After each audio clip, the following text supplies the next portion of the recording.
Hello, my name is Mohammed Bilal, and today I'm going to tell you how quicksort works.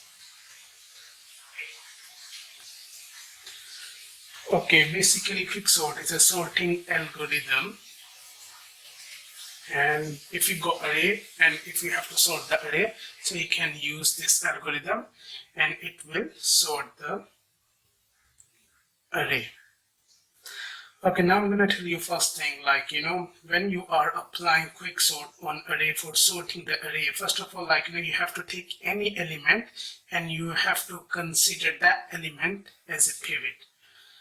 So in this array, for example, I'm going to consider the first index, the first element, I'm going to consider that one is a pivot. And after that, we're going to take the left side. So the index which is coming after pivot, I'm going to consider that one is a left,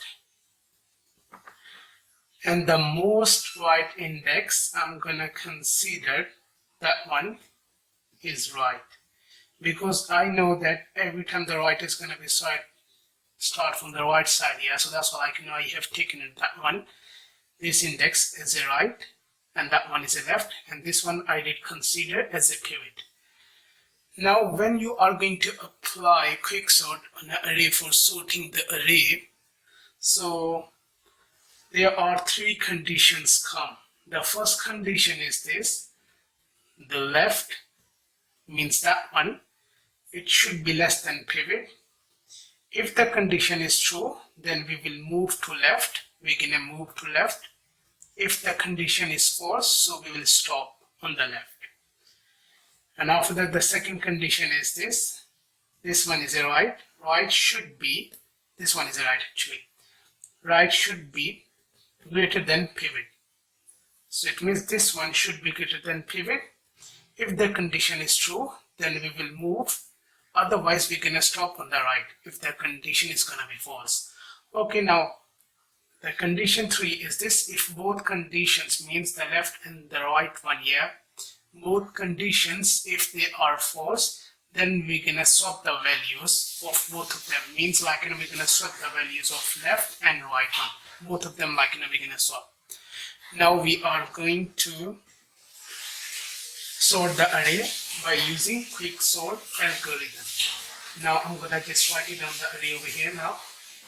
5, 3, 2, 4, 1. This one is array which we have taken, and I'm gonna say that one is a pass one because I just started from here. So the solution is gonna be start from pass one. Okay, so this one is array, I've taken it. Okay, and I did consider on the top that one is, I'm gonna consider that one is a pivot. And the after pivot, the index which is coming, I'm gonna consider that one is left, and the most right index is gonna be the right one. Now I am going to apply the conditions, and after that, I'll just do it. Okay, now first one is the left one. The left condition says left should be less than pivot. So the left 3 is less than pivot, so that's why I'm gonna move to left because the condition is true. Now I'm gonna move to right. Right, the condition says the right should be greater than pivot. So here the right is 1 and the pivot is 5, so it is not greater than pivot, so I'll just stop over here. Now again I'm gonna come back on the left. I'll see the left should be less than pivot, and it is 2 is less than 5, so again I'm gonna move to left.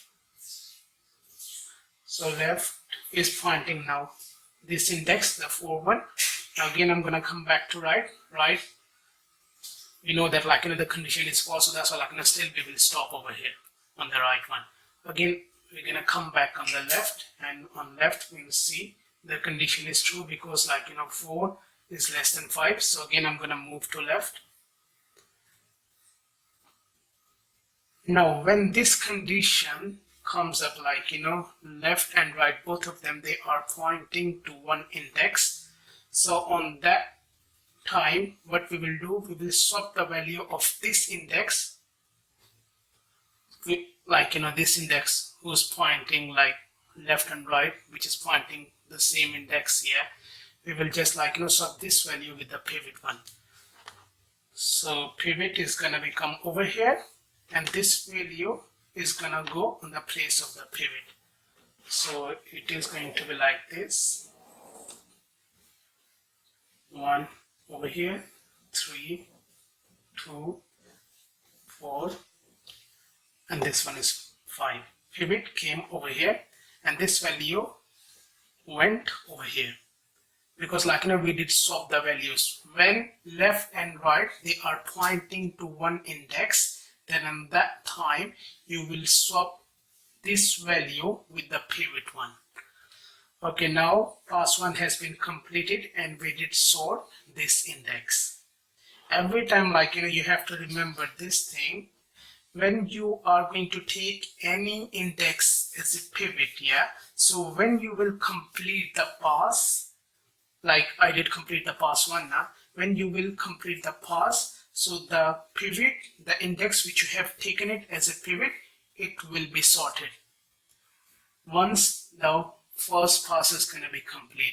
Now if we're going to go to the second pass, so what we need to do, we are going to take 1, 3, 2, 4, and that one is 5, but we are not going to sort this one. Why? Because the pass already has been completed, the pass 1, and in the beginning we took 5 as a pivot, and when the pass 1 has been completed, so the 5 element already has been sorted out. So now we are going to sort only these index, which is coming 1 to 4. We're going to sort that one, and we can apply the same procedure, for example, again I'm going to take this one as a pivot, and that one is left, and this one I'm going to take as a right, and I'm going to apply the same operations over here, and this one is going to be sorted. Why? Because in pass 2 we already have taken the first element as a pivot, so when the pass 2 is going to be complete, so this element is going to be sorted, and that's how you're gonna do. You will just do the same procedure which I did in a pass 1, and you will just put the same conditions, and after that you can just sort like this. So for example, if you go array, in this array, that array which I've taken it 1, 2, 3, 4, 5, 5 indexes have been come up in this array, so it means it's gonna be take 5 passes to sort this array by quicksort. I hope you did understand how quicksort works, but still if you have got any questions, so you can comment me and I'm gonna tell you straight away.